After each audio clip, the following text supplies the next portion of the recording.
Oke, selanjutnya kita akan pelajari subbab C, yaitu faktor pendorong serta penghambat persatuan dan kesatuan bangsa Indonesia. Sekarang faktor pendorong persatuan dan kesatuan bangsa yang pertama ada rasa senasib dan sepenanggungan. Rasa senasib ini muncul akibat dijajah oleh Portugis maupun oleh Belanda dalam waktu yang sangat lama, sehingga masyarakat Indonesia ini memiliki nasib yang sama, yaitu nasib dijajah, dan memiliki keinginan yang sama juga, keinginan untuk keluar dari penjajahan. Yang kedua yaitu Sumpah Pemuda. Sumpah Pemuda ini dideklarasikan pada tanggal 28 Oktober 1928 sebagai arti pada waktu itu banyak sekali para pemuda yang ingin bersatu. Banyak pemuda Indonesia yang ingin bersatu dalam melawan penjajahan Belanda pada saat itu, sehingga dampaknya Sumpah Pemuda ini sangat luar biasa. Jadi perlawanan yang dilakukan oleh masyarakat Indonesia setelah Sumpah Pemuda itu sudah mengatasnamakan bangsa Indonesia, atau perlawanannya itu melalui, maksudnya begini, saya ulangi, perlawanannya itu sudah mengatasnamakan Indonesia, bukan mengatasnamakan daerah per daerah. Jadi semuanya saling membantu, saling bahu-membahu untuk melawan penjajahan, sehingga penjajah mudah dikalahkan.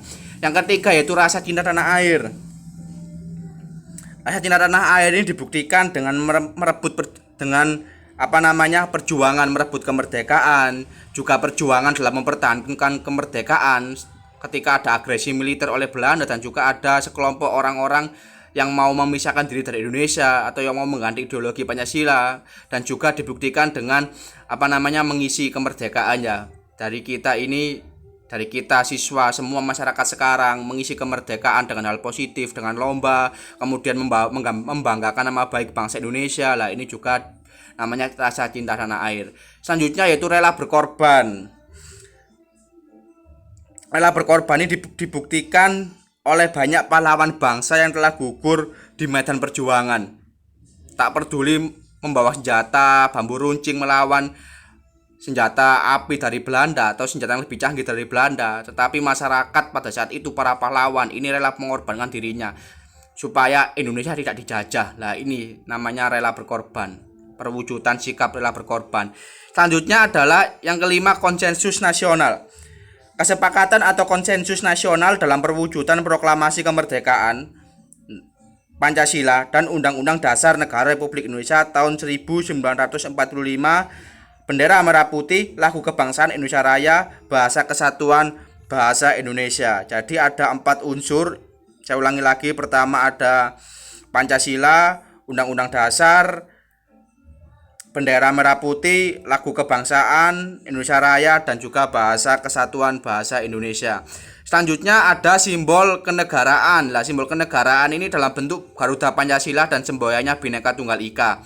Sedangkan terakhir adalah budaya gotong royong. Nah, pengembangan budaya gotong royong ini merupakan ciri khas dari kepribadian bangsa Indonesia secara turun-temurun sampai sekarang. Jadi jangan ditinggalkan yang namanya budaya gotong royong. Kalau ada teman yang membantu, teman yang butuh bantuan, ya silakan membantu. Begitu, supaya beban kita sama-sama bisa hilang, ya begitu. Sama-sama menghilangkan beban satu sama lain. Menghilangkan beban, menyelesaikan masalah, intinya seperti itu. Itu manfaatnya gotong royong.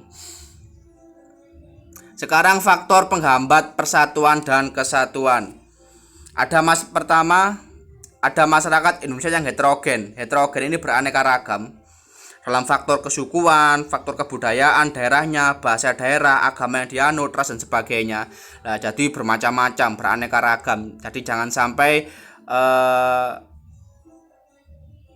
keanekaragaman ini bisa menghambat kita untuk bersatu. Memang masih ada masyarakat yang terlalu membanggakan entah itu sukunya, membanggakan agamanya, dan juga menjelekkan atau menindas beberapa orang minoritas. Lah, itu memang masih ada untuk kasus di negara ini. Maka dari itu jangan ditiru, tiru yang positifnya saja.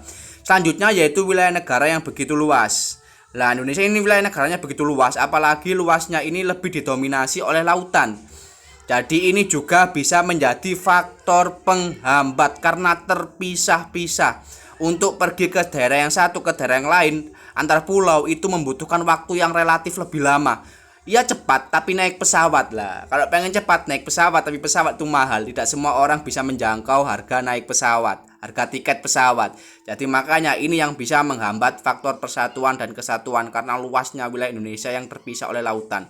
Selanjutnya adanya besarnya potensi ancaman dari dalam maupun luar negeri. Nah ini sudah kita bahas pada pertemuan sebelumnya tentang ancaman terhadap NKRI. Setelah kita mempelajari materi bab 6, kita jadi tahu bagaimana potensi ancaman itu baik dari dalam maupun luar negeri di bidang ideologi, politik, sosial budaya, ekonomi, sistem pertahanan dan keamanan. Jadi sangat besarlah potensi untuk mengancam ya, potensi ancaman dari luar maupun dari dalam terhadap bangsa Indonesia.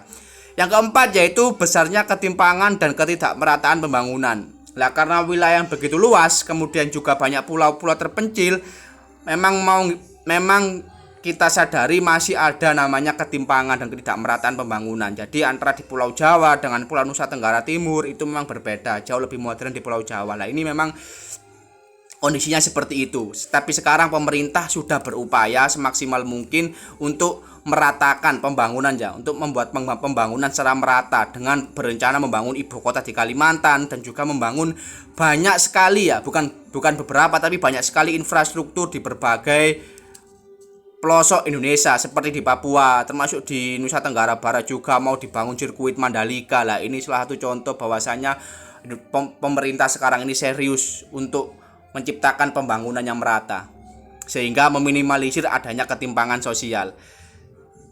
Yang kelima yaitu adanya paham etnosentrisme di beberapa suku bangsa. Lah etnosentrisme ini membanggakan sukunya secara berlebihan. Lah memang ini ada.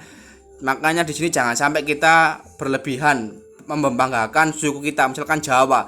Ya memang Jawa itu orangnya lebih modern, lebih pinter. Katanya begitu, Jawa lebih pinter. Tapi jangan sampai kita ini terlalu membanggakan diri kita sebagai orang Jawa dengan menindas orang Papua, dengan mengatakan orang Papua ini hitam dan lain sebagainya. Nah itu jangan. Ini kasus seperti ini sering, apalagi di medsos, saling menghina ras itu juga hal yang biasa terjadi untuk saat ini. Makanya saya harapkan jangan sampai pada anak-anak kelas 11 ini kita saling menghina satu sama lain antar suku maupun antar ras dan agama. Terakhir yaitu pengaruh budaya negatif. Pengaruh negatif budaya asing ya, pengaruh negatif budaya asing ini juga merupakan faktor penghambat persatuan karena masyarakat bakal lebih disibukkan untuk mempelajari budaya asing atau bakal lebih mencintai budaya asing ketimbang budaya sendiri, budaya lokal Indonesia.